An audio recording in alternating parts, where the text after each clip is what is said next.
the faster your business is going to find those problems and solve them. And then the faster it's going to be able to scale or grow in a really powerful or meaningful way.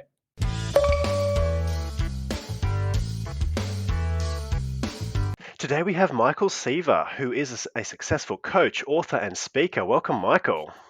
Thank you so much, Ryan. I'm really, really glad to be with you today. So thank you. Welcome. So, tell us a bit about your business. Yeah, thank you. So I am an executive coach, do a lot of team training. There's some organizational culture change consulting that happens, of course, some public speaking. I have online courses available on my website, just published a book earlier this year. And so I'm really in the business of how can I help individuals uncover their personal mission or values? How can I help them communicate really powerfully? How can I help them build a brand and better influence those folks around them?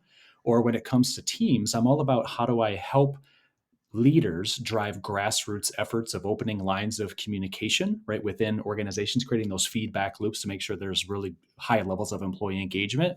And I really like going into businesses and helping them with meeting structures to make sure that every employee has an opportunity to be heard in some way. And obviously, with organizational change consulting, there's an awful lot about employee engagement, compensation models. How are we creating those feedback loops inside the business? And when I have opportunities to speak around the world, it's very much about, I think that generational similarities, right? We have far more in common than we do different about one another. I talk an awful lot about how do we stay positive through a lot of change, right? And as we're kind of dealing with in society right now, a lot of change. And I'm very, very focused in on developing emotional intelligence and really building relationships. So for me, I love the idea of opening lines of communication, developing a deeper level of emotional intelligence, figuring out what our executive brand is, and then finding unique ways to share that with the world. I love that. Wow, that is so good, and I love how it's all kind of encapsulated with the emotional intelligence as well. Because as studies have shown, the higher the emotional intelligence, typically the higher levels of success as well. So, how did you get started in that, Michael? Yeah, turn back the clock to 2009. I was a student at the Thunderbird School of Global Management, and I had been working in the family business. I had been working in the hospitality industry, started getting the MBA at Thunderbird, and the career coach that I was given gave me some assessments, asked me some questions, and used her background and experiences to tell me that I was going to be actually a very good fit for mentorship, for coaching, for leadership development, for human resources, for organizational change. And it was something that I had never considered before. And so, as a second year student, I worked as a career coach for first year students. And that was where I was ignited with a passion or love for coaching or for uplifting other people. But after the degree program, I immediately went to work for a very large not for profit healthcare system as the director of talent sourcing. So I was making good money. I had the success, if you will, that we kind of deem in society as being success financially. But I was missing out on the component of uplifting other people in a really meaningful way. So at the end of 2011, I stopped working for that entity and formally launched my business as it stands today. But when I launched, I didn't have any clients. I had no revenue. So I had to maintain part time jobs for 3 years, basically 2011 all the way through the latter part of 2014. So during the day, I was working as an adjunct professor at a university, or I was working part time at another university to be a career coach, while nights and weekends building my business. And in the first few years, I was making so little money, but there was this lack of revenue. There was a lot of stress. I was working really long hours, but it was really an important time for me to understand what it takes to be authentic and unique and different, right, in my own way.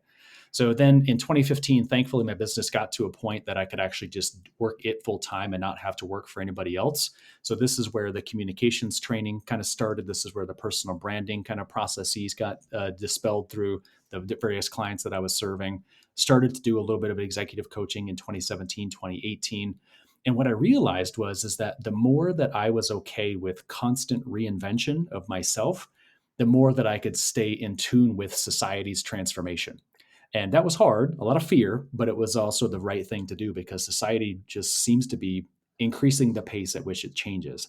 So 2020 was a really interesting year because of the virtual kind of transition with the result of the pandemic, but it was also a really interesting time of expansion for me because I was now shifting instead of traveling a lot or doing things in person, I was doing it all virtual. And so as a result of publishing the book that I wrote in 2020, it was published earlier this year. This is the first time ever in my life that I've been interviewed or that I've done book signings. You and I just talked a second ago. I moved across the country just about 45 days ago at the time of the recording.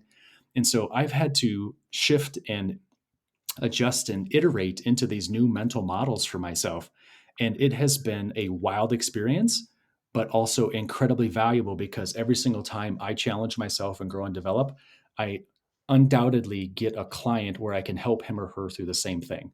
So I just love that it's kind of worked itself out the way that it has, and that I've been able to have these challenges and find ways to overcome them. Because every time I do, there's always someone else I can help with that same thing.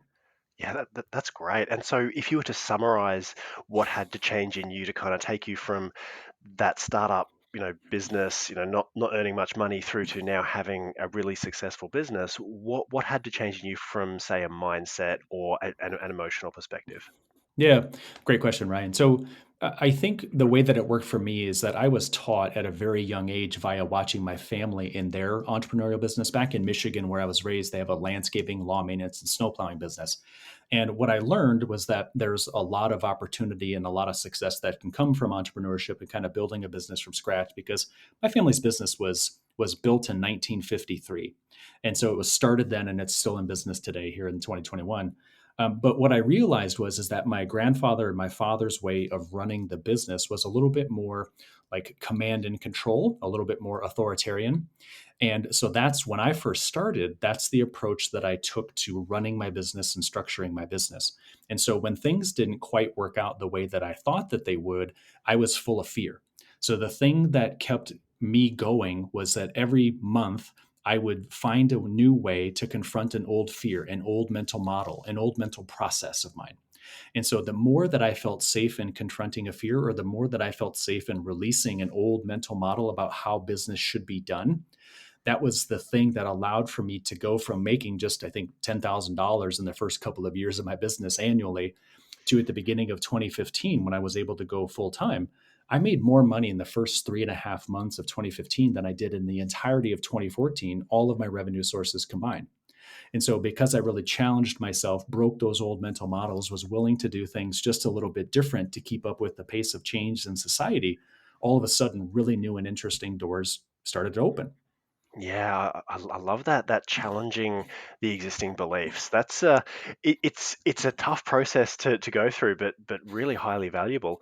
So, Michael, could you give us one or two insights that helped you really grow your business and achieve a level of dramatic growth? Yeah. I said it just a little bit a second ago. I think it's really about iteration. So, one of the things that was really helpful for me was is that I could have continued to use the mental models that my family used to grow their business, but I think that the growth would have been slower in my business as Mm, their business has kind of been stagnant, I think, over the last few years. And so, through me thinking about iteration, what I mean by that is that I have a time block on the first of every month, and it's a 3 hour time block, and nothing else gets to take that time.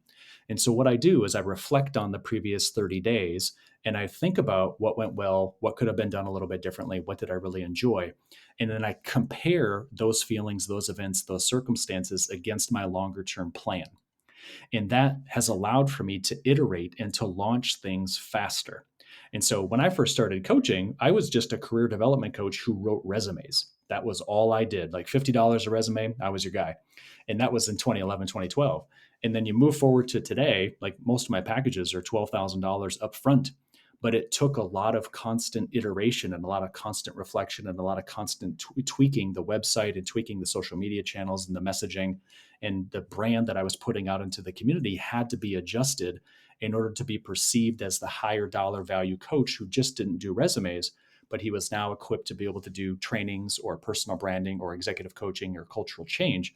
Those first of the month sessions that I had with myself to reflect on, that was absolutely important. So that was number one. And I'll say the second thing is that there was a real strong desire for me to learn from other people. And so I want everybody listening or watching to really think about those people that you have around you, because I've hired a number of executive coaches, I've worked with other therapists and life coaches and things to help me get things kind of square in my own life.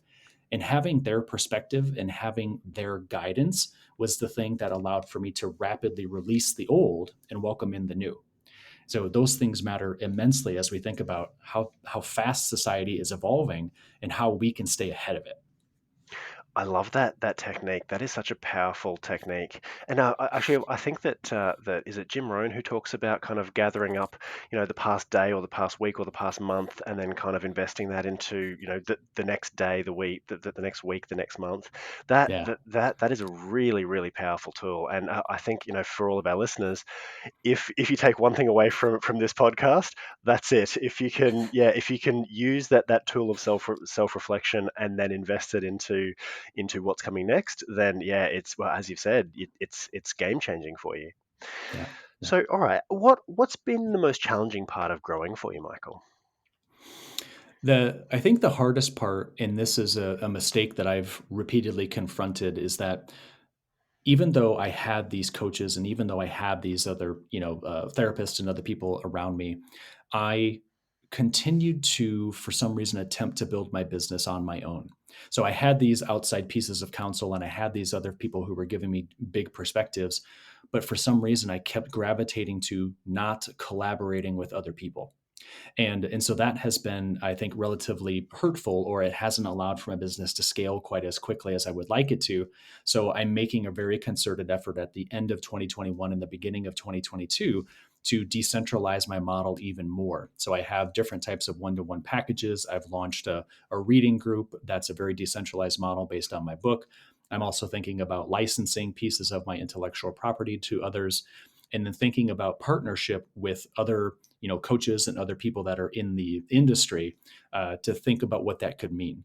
And so for everybody listening, right, if you're a bit of an introvert like myself, there's the tendency to want to be able to do things kind of on your own and in your own time. But sometimes I think that can be a bit of a hindrance, when sometimes the faster play is to be a little bit more collaborative with other people that are in the industry or doing what it is that you're doing, or partner in some way. And that's the thing that I think is going to open a lot more doors for you and hopefully for me next year. Yeah, that's great. And you've given a few good techniques, tips, tools, that kind of thing. What advice would you give to a business owner or CEO who really wants to get to their next level? Yeah, whether it's the individual reflection, Ryan, because I think that that's a thing that's really important, or if that is, working with a coach of some sort to release some old stale mental models, I think that that's really valuable. But I think one of the coolest things that we can do, especially if you have a reasonable sized team, is to design some sort of a feedback loop inside your business where you get really honest feedback about the inefficiencies or about some of the team dynamics or about some possibilities that exist for new sales or new revenue that might exist for your business. So I think that as we decentralize as a society, getting more information faster from the people around us, specifically your team, if you have a big team that you're leading, is going to be the thing that helps you catapult as a leader, because the vast majority of people on a team, they think about their organization through the lens of the relationship they have with their boss or leader. So the more in tune you are with your team in terms of what they need or want so they feel heard, the faster your business is going to find those problems and solve them. And then the faster it's going to be able to scale or grow in a really powerful or meaningful way. Yeah, that is really, really great advice. And if you could go back 5 years, Michael, and give your slightly younger self a bit of advice, what would that be? um, the thing is that I wish that I would have trusted myself a little bit more on certain things. That I really did have in some of those early years, some of those old mental models playing, and there were some things, there were some risks that I wanted to try to take, but I was so concerned about safety and security financially for my family that I didn't take as many risks as I probably could. And I think that we're at a point in human history where we all have the capacity now to take more calculated risks, to experiment more, to try things a little bit more innovative or creative. And here I am now at the end of 2021, beginning of 2022, just now thinking about some of these decentralized models that I just referenced. And a part of me wonders, had I tried them 4 or 5 years ago, might my future have been really different? And so just want everybody to think about those risks for yourself in a good way. Yeah, for sure. Finally, Michael, who can you best help? And if they want to get in touch and reach out to you, how can they do that? Yeah, thank you. I have been serving executives, director level, vice president, C-suite folks for the last 5 or 6 years. Like that's been kind of the folks that I do the best with.